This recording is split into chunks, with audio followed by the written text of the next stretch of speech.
Men are haunted by the vastness of eternity. Yes. So we ask ourselves, will our actions echo across centuries?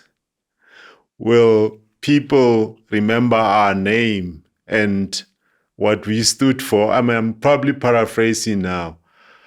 How bravely we fought and how fiercely we laughed, right? Laughed. Sure.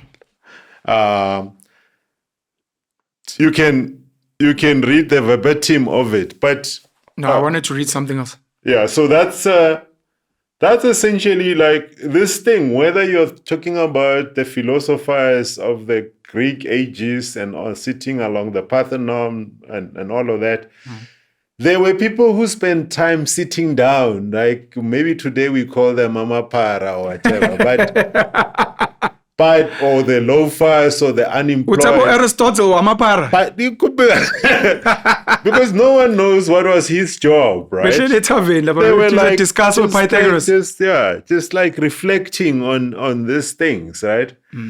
So we are following in that tradition of, but that's what we're doing here. That's what we're doing here. Like, so the fact that you spend time being a philosopher.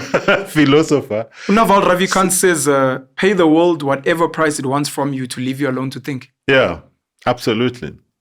So, and thinking just requires a level of discipline. Forming views requires a level of discipline that a lot of people don't have. It's too expensive. You told us this last time. Other than being too expensive, it requires discipline. So for example, let me give you a quick example. I can give you two quick examples. So let's take the example of foreigner mentality or immigrant attitude or whatever, right?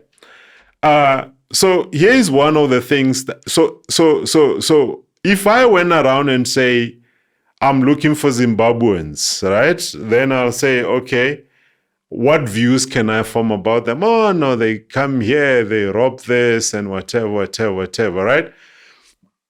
No, that's the first level thinking, and I can work on that basis. And obviously, I will then go through confirmation bias. I'll find the stories that affirms that. Yes. One of the biggest challenges with being foreign, of making sense of foreigners, and the reason why you can never rely on what you know about them as the basis of forming views about people from any country. So let's take South Africa as an example. What is the problem with forming views on Zimbabweans? The problem with immigrants is in another country, you end up with the best and the worst. You never end up with the ordinary Zimbabweans. Yes, the ordinary never leaves Zimbabwe. No, also, even if they wanted to leave Zimbabwe, they can't come here because there is no legal way for an average nurse in Zimbabwe to end up in South Africa. Because the laws don't allow an average person to come here. Yes. So who do you end up with? You end up with people who either come with exceptional skills, i.e. skills that South Africa considers, what do they say? Scarce skills. So therefore, you're going to end up with very smart people, most likely, because that's why those skills are scarce. Yes. That's one group, which is an extreme group, right? Or you're going to end up with people who say, screw the rules and the laws and whatever, I'm going to find my way to South Africa. So you're going to end up with criminal elements. Of course. So the basis of you forming views on foreigners or immigrants and whatever is distorted because it is operating with the two extremes. Those two extremes leave out 90% of Zimbabweans who are not killing each other, not raping each other. They don't have the highest level of crime that we associate with immigrants and all of that. Yeah. So that's why I'm saying thinking requires, because if someone says, okay, what Zimbabweans have you come across? You say, oh, I've come across this. It was either a thug or it was a professor at university. But then on the basis of that, you form views on Zimbabweans. Those are Nigerians in America. Some of the most celebrated PhDs in America are Nigerians. Absolutely. So that's why I'm saying, just to say I have seen evidence of something is in itself not even enough to form a compelling view. Correct. You must say, okay, even though I have seen this, what have I not seen?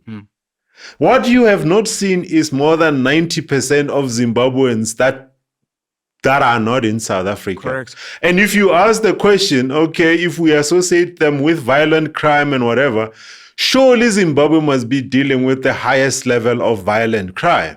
They don't. And they don't. Tiwanje, there's very little crime there. Very little crime. Yeah. You know, car theft is very low in Zimbabwe.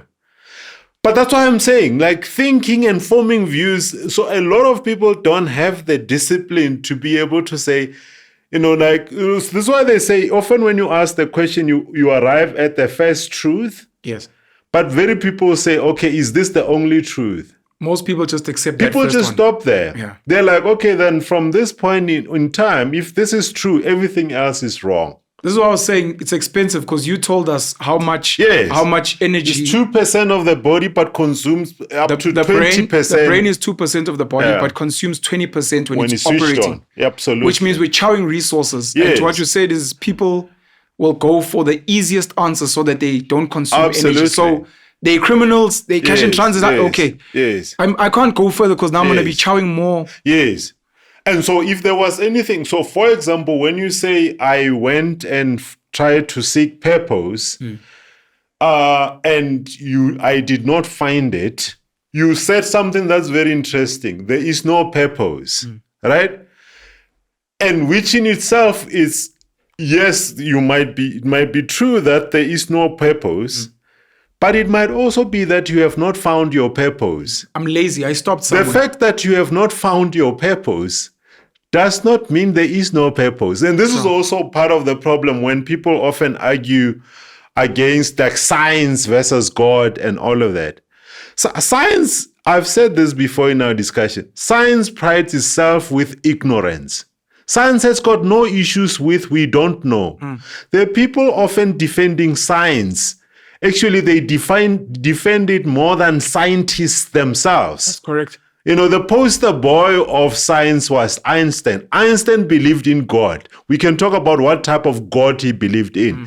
But you will find someone who believes in science, which is actually the poster boy is Einstein, but he will defend it more than Einstein himself.